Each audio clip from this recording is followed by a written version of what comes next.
Terre-et-Vigne de l'Aube avec la Chambre d'agriculture Aube-Haute-Marne. Ensemble, osons autrement.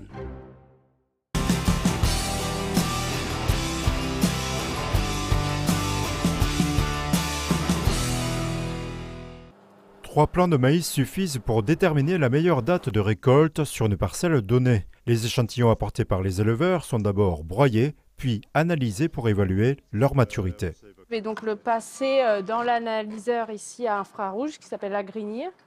Il va pouvoir lire par le dessus avec l'infrarouge la matière sèche de ce fourrage-là. Donc ce qu'on veut, c'est un maïs en silage donc entre 32 et 35% de matière sèche. Donc comme je l'ai analysé à 28, il reste 4-5 points de matière sèche à prendre et on sait qu'il va prendre à peu près 2 points de matière sèche tous les 3 jours en ce moment.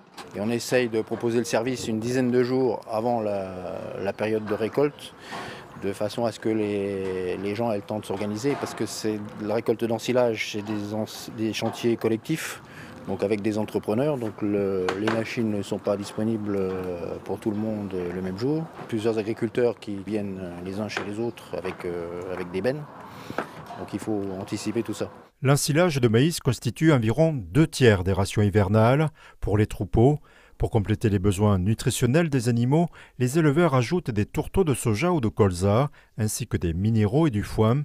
Alizé, un spécialiste du conseil en élevage, propose ce service aux professionnels de l'Aube et des départements voisins. Une journée de récolte du maïs, on va déterminer, on récolte l'alimentation du troupeau pour l'année, ou presque.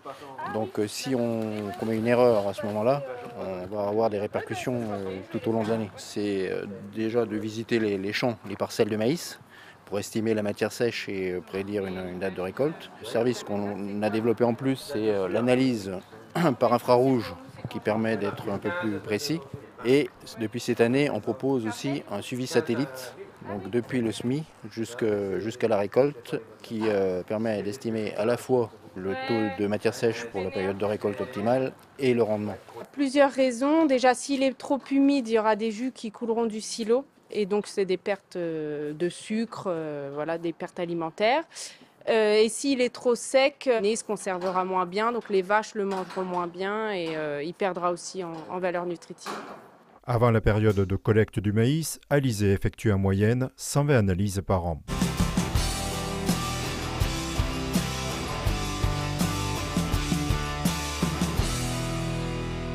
Terre-et-Vigne de l'Aube avec la Chambre d'agriculture Aube-Haute-Marne. Ensemble, osons autrement.